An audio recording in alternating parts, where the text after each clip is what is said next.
Halo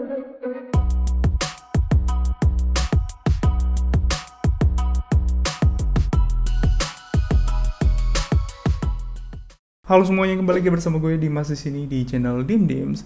Ya, di video kali ini itu adalah segmen Deep Talk yang dimana gue itu akan membahas sebuah produk atau brand yang gue pakai dan gimana sih performa ataupun gimana sih durability dari produk yang gue pakai ini. Kalian juga pasti udah tahu ya dari judulnya itu seperti apa. Itu adalah yang akan kita bahas di video kita kali ini, itu dari brand ASRock. Sebuah motherboard dari Intel yaitu dengan chipset B365M. Ini adalah ukuran Micro ATX. Nah, jadi motherboard ini ada ukuran Micro ATX dan juga versi ATX juga ada. Ya, ini adalah seri Phantom Gaming 4. Nah, ini cukup menarik banget ya. Pada saat itu gue beli ya sekitar sekitar tahun 2019 lalu, itu sekitar bulan Agustus ataupun September. Gue membeli motherboard itu dan kebetulan langsung gue reviewnya juga udah gue cantumin di deskripsi atau yang seperti ini. Kalian tonton aja reviewnya. Yang itu penontonnya cukup lumayan banyak juga ya, sekitar 38.000. Dan mungkin beberapa orang itu membeli motherboard itu dan juga excited apa sih ini motherboardnya seperti apa sih gitu loh. Dan gue juga sama seperti pada kalian yang lagi membeli motherboard itu.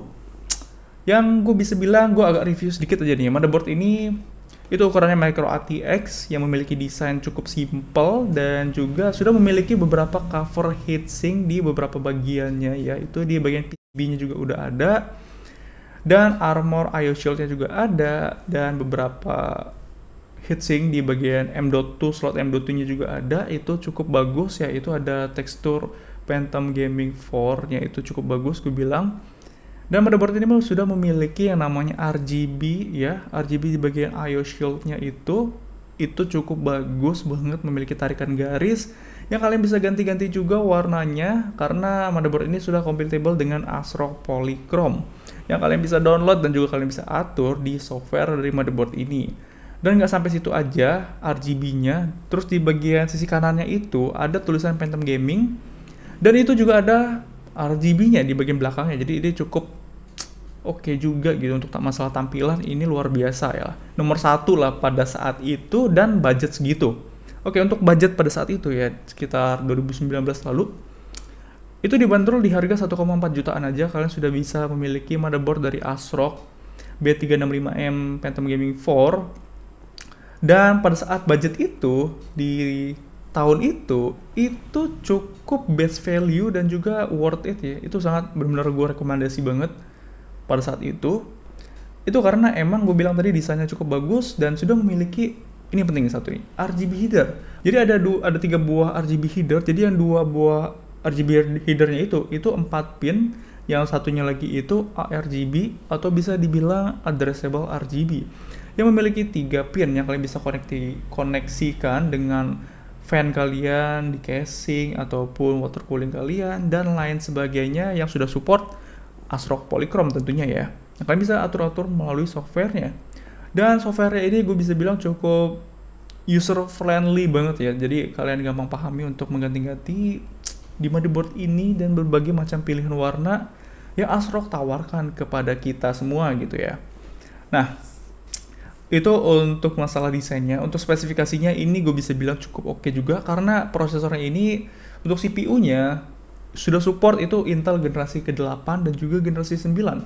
Nah, bagi kalian yang memiliki generasi 8 itu masih bisa compatible di motherboard ini ya, di bagian CPU-nya masih oke. Apalagi sudah generasi ke-9 juga. Nah, di harga 1,4 juta lo bayangin kalian sudah bisa mendapatkan apa yang gue sebutkan tadi gitu ya. Dan juga ini untuk memori RAM-nya itu udah 4 buah slot DIMM ya dengan konfigurasi DDR4 2666 MHz untuk kecepatannya. Dan untuk maksimum kapasitasnya itu adalah 64 GB. Itu cukup oke banget, yang dimana pasti dari kalian yang beli motherboard ini nggak akan make 64 GB banget gitu ya. Jadi masing-masing slotnya itu 32, itu nggak mungkin pasti. Paling nggak tuh 16 ataupun 32 GB gitu kan. Ya seperti itulah ya. Oke, setelah itu ini sudah memiliki atau sudah support slot M.2. Nah, ini juga cukup, gue bisa bilang performa cukup oke untuk slot M.2-nya. Nah, oke. Dan ini juga untuk outputnya sudah support HDMI dan juga DisplayPort, yang dimana bagi kalian yang pengen make untuk prosesornya ya, graphic card dari prosesor, motherboard ini oke juga gitu ya. Nah, tapi motherboard Intel ini masih generasi atau Gen 3 ya, belum Gen 4 pada saat itu. Dan pada saat ini Intel mengeluarkan series LGA socket yang terbaru ya, LGA 1200 itu masih Gen 3 ya. Dan sangat disayangkan banget itu belum generasi keempat ya untuk slot M.2-nya dan lain sebagainya gitu kan. Nah, ini cukup menarik banget. Ini untuk masalahnya gue di sini, apa gue aja atau mungkin beberapa dari kalian itu klik video ini karena mungkin masalahnya yang sama gue. Karena masalahnya itu di bagian DRAM-nya ya, lampu indikator di bagian samping kanannya itu nyala lampu indikator DRAM-nya. Gue juga nggak tahu kenapa. Gue pikirnya itu mungkin RAM gue rusak gitu kan. Akhirnya setelah gue pikir RAM gue rusak, akhirnya gue ganti ke RAM yang baru itu dari Aperture ya, 2666 MHz juga sama. Oh ya, untuk RAM yang sebelumnya itu dari Corsair seri LPX ya, 2666 MHz. Itu nggak jalan. Jadi nggak masuk BIOS dan nggak masuk Windows gitu ya. BIOS aja nggak masuk, apalagi Windows gitu kan. Dan sampai situ gue akhirnya ganti. Dan pas gue nyalain lagi PC-nya, dan sama ternyata di bagian DRAM-nya itu lampu indikatornya nyala. Dan gue nggak tahu tuh, itu sampai sekarang pun nggak tahu kenapa bisa nyala seperti itu. Dan untuk RAM-nya, ternyata RAM-nya tuh nggak rusak. Gue udah nyoba RAM Corsair ataupun Aperture-nya, itu gue colok ke motherboard yang lain, itu nyala gitu loh. Gue juga nggak ngerti ya, kenapa ya seperti itu. Apakah di bagian DRAM-nya atau memori RAM-nya itu kurang kuat atau gimana gitu ya, bahasanya gue juga kurang paham. Dan akhirnya gue klaim garansi aja, mumpung masih ada garansi ya. Oh ya, satu lagi, ini garansinya ASRock menawarkan selama 3 tahun aja, cukup lama kan. Dan untuk klaim garansi, ini penting banget nih untuk klaim garansi. Kalau kalian belinya di toko online gitu kan, pasti kan ada riwayat pembeliannya gitu ya. Seperti kalian misalkan di Tokopedia, kalau gue di Tokopedia itu link pembeliannya, maksudnya riwayat pembeliannya, kalian tinggal screenshot aja, itu yang pertama. Dan kedua, user ID kalian juga di screenshot, profile kalian ya, profile di Tokopedia atau Shopee kalian screenshot. Setelah itu yang ketiga, alasannya itu kenapa kalau kalian klaim garansi itu seperti apa, itu yang ketiga. Kalian print aja, diketik di print. Setelah itu yang keempat, ongkirnya, ini penting ya, ongkirnya kalian harus ditanggung sendiri. Ongkirnya itu bolak-balik kalian kirim ke toko ataupun dari toko kirim balik ke kita, itu kalian tanggung sendiri untuk ongkos kirim ya. Untuk klaim garansinya itu sekitar 2 minggu aja dan nggak begitu lama ya. Dan kalian bisa langsung coba di rumah. Bang, kok barangnya nggak ada? Barangnya itu sebenarnya ada, cuman lagi dipakai sama temen gue gitu ya, barang motherboardnya. Karena agar dia itu ngetes lebih lama lagi motherboardnya. Jangan coba untuk utak-atik sendiri ya, jangan. Apalagi kalian masih awam gitu kan. Dan beberapa dari subscriber gue juga itu mengalami hal yang serupa untuk ASRock B365M seri Phantom Gaming 4 ini. Itu dia juga mengalami hal serupa. Ya, di bagian DRAM-nya itu lampu indikatornya nyala. Jadi dia juga sama, tidak bisa masuk ke BIOS ataupun ke Windows gitu ya. Jadi kata dia, jadi memori RAM-nya itu nggak compatible gitu ya, katanya seperti itu. Dan coba untuk ganti RAM-nya kalau dia bisa. Nah, tapi kalau gue itu nggak bisa ya. Gue juga nggak ngerti kenapa gitu ya. Dan mungkin beberapa dari kalian juga mengalami hal serupa dan kalian klaim ya, kalian tinggal tulis aja di kolom komentar. Ataupun selain masalah seperti ini, mungkin ada masalah yang lain motherboardnya gitu ya, kalian komen aja di bawah. Untuk brand ASRock ini ditangani oleh pihak EMD atau MD gitu ya. Untuk klaim garansinya itu cukup mudah dan kalian tinggal tunggu aja prosesnya, kurang lebih 2 minggu, itu paling cepat ya.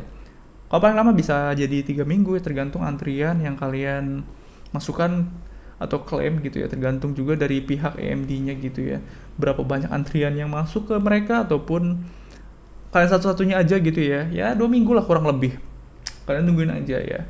Dan di sini ya, gue disclaimer juga, harusnya gue ngomong di awal ya disclaimernya itu.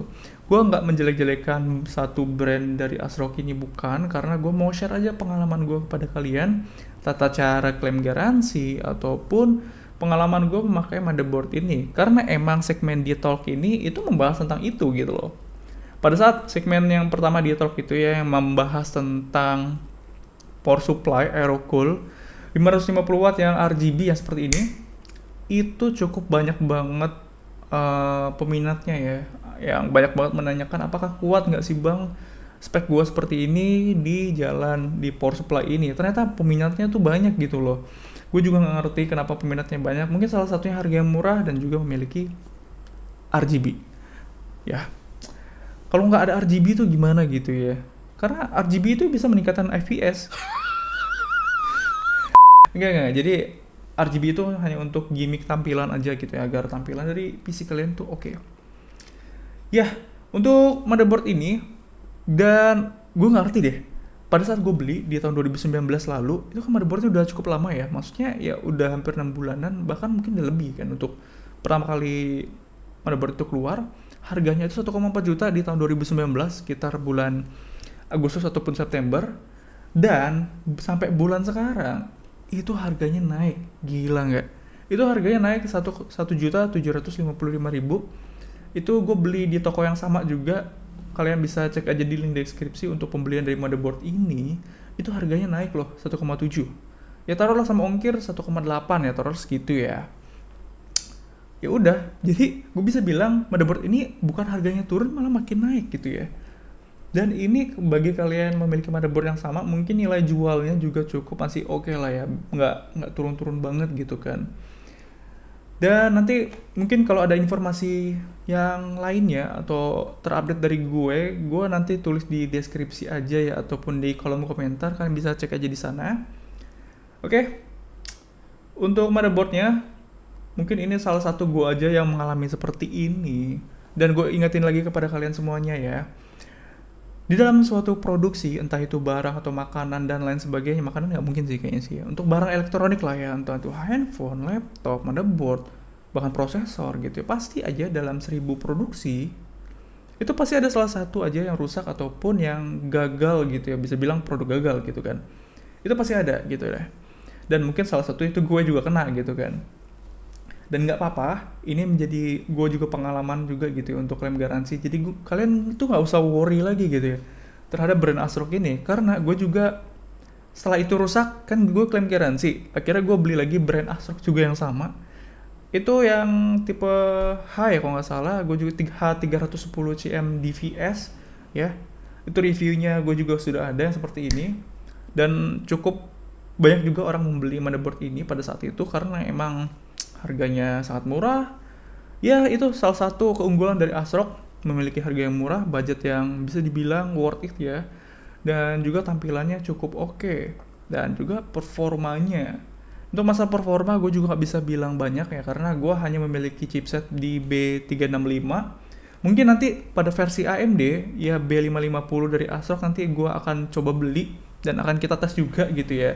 Dan itu antriannya cukup lumayan banyak di studio gue ini, dan gue nggak bisa asal review macam-macam gitu, karena video ini ya, nih gue ngomong lagi, video ini tanpa skrip, jadi gue kalau ngomongnya asal ataupun salah, ataupun kalian mau nambahin gitu ya, kolom komentar itu kalian tinggal tulis aja di kolom komentar. Mungkin cukup sekian aja video kita kali ini. Bagi kalian yang suka ataupun yang pengen bantu gue, kalian bisa tekan tombol subscribe, like jika kalian suka dengan video ini. Dan jangan lupa untuk follow juga sosial media gue di Instagram @dimsdims, karena gue juga aktif di Instagram yang membuat story-story yang gak jelas walaupun gitu kan. Follow aja ya, dan itu juga gue biasanya itu mengupdate story-story yang akan gue review selanjutnya. Mungkin cukup sekian aja, ngomong gitu aja terus gitu kan, cukup sekian, nggak kelar-kelar nih video gitu. Oke, gue Dimas, see you on the next video.